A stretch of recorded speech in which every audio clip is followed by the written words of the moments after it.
Il y a courtiser d'une part et il y a convaincre. Alors, un autre élément très important de l'exercice, c'est se vendre.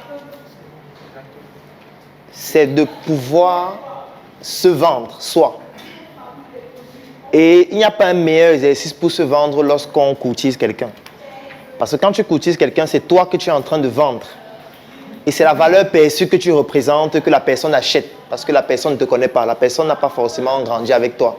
La personne ne vit pas avec toi. La personne ne connaît pas toutes tes valeurs, ne connaît pas tes diplômes, ne connaît pas tes connaissances, ne connaît pas tes compétences. Donc, il faudrait qu'en très peu de temps, tu sois capable de créer une valeur perçue suffisamment captivante pour que la personne ait au moins l'envie que vous puissiez vous rencontrer une fois. Et ça, c'est quelque chose de très, très important. Parce que tout au long de votre vie entrepreneuriale, vous ne passerez votre temps qu'à faire ça. Que ce soit pour avoir des collaborateurs, parce que vous aurez des projets, vous n'allez pas travailler seul. Donc, pour convaincre quelqu'un à travailler avec vous dans votre projet au début, il va falloir vous vendre. Il va falloir que la personne, à travers ce que vous dites, à travers ce que vous expliquez, à travers l'énergie que vous dégagez, que la personne puisse se dire « Waouh, ça c'est un projet intéressant. Vraiment, il dégage une énergie qui m'intéresse et j'aimerais me mettre avec lui pour travailler avec lui. » Parce qu'au départ, vous n'aurez pas forcément beaucoup d'argent pour que les gens intègrent votre projet parce que vous allez payer très cher. Donc, il faudra jouer sur l'aspect émotionnel pour pousser les gens à vouloir travailler et collaborer avec vous, juste grâce à l'énergie que vous êtes capable de dégager. Et pour ça, il faut savoir se vendre. Ça, c'est pour les collaborateurs. Pour les clients, encore, c'est pire. Pour qu'un client achète ton produit ou ton service, ce sera exactement le même exercice.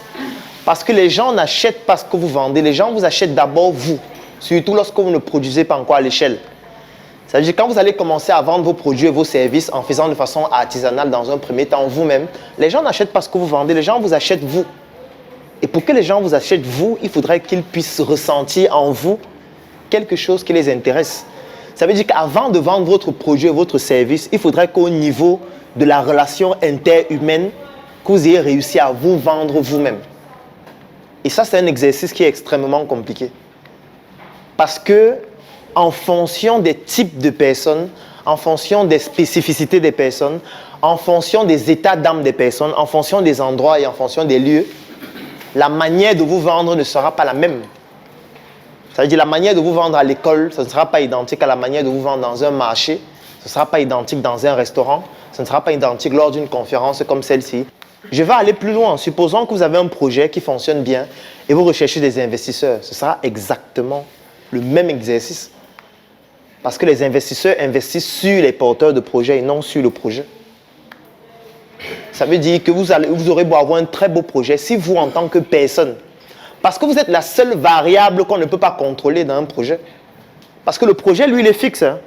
J'ai envie de dire, si tu vends par exemple les téléphones en Dokoti, c'est une donnée qui est fixe, c'est un business model qui est fixe. Tu as une boutique, tu as les téléphones, tu vends. La seule variable qu'on ne peut pas contrôler, c'est la personne qui est là et qui va gérer la boutique. Hein. Ça veut dire que si cette personne-là a un comportement ou alors une attitude qui n'est pas suffisamment convenable, si cette personne ne sait pas gérer l'argent, si cette personne a des difficultés à collaborer avec ses associés, ça peut faire en sorte que le business model qui fonctionnait bien en Dokoti fasse faillite. Ça veut dire que quand vous investissez dans un projet, en fait, vous n'êtes pas en train d'investir sur le business model. Vous êtes en train d'investir sur la personne qui porte le business model. Donc, il est donc important que cette personne soit capable de bien se vendre pour que ça vous donne l'envie d'investir. Parce que si la personne ne sait pas se vendre, vous aurez beaucoup de difficultés, vous aurez des objections.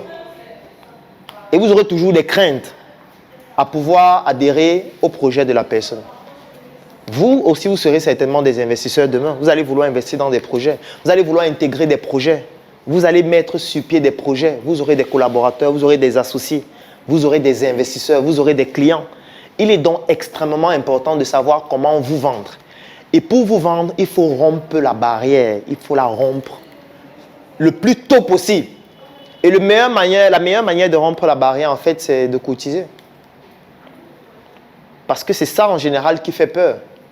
De pouvoir accepter qu'on te dise non. Et c'est un exercice qu'il faut pouvoir accepter. C'est pour ça que quand on a vu la dernière fois apprendre à apprendre, la dernière chose, c'était accepter de se tromper, accepter les échecs. Ça veut dire que le but de l'exercice n'est pas forcément que la personne accepte même le rendez-vous. Ce n'est même pas ça l'objectif qu'on recherche. Le but, c'est que vous soyez capable de faire l'exercice. Le résultat importe très peu. Ce n'est pas ça qui nous importe. Ce qui nous importe, c'est j'avais un besoin, j'avais un ressenti vis-à-vis de quelqu'un. Et j'ai pu passer du ressenti à l'action. Si on matérialise ça sous forme d'entrepreneuriat, en fait, vous avez commencé à résoudre l'équation entrepreneuriale. Rien que ceux qui ont eu à faire cet exercice, on peut dire qu'ils ont déjà un projet qui est en train de se mettre sur pied par rapport à ceux qui n'ont même pas essayé. Parce que c'est la grosse difficulté qu'on a en général. Tout le monde a des idées. Tout le monde a des projets. Tout le monde veut changer le monde. Mais il y a très peu de personnes qui quittent de l'idée de changer le monde à changer le monde.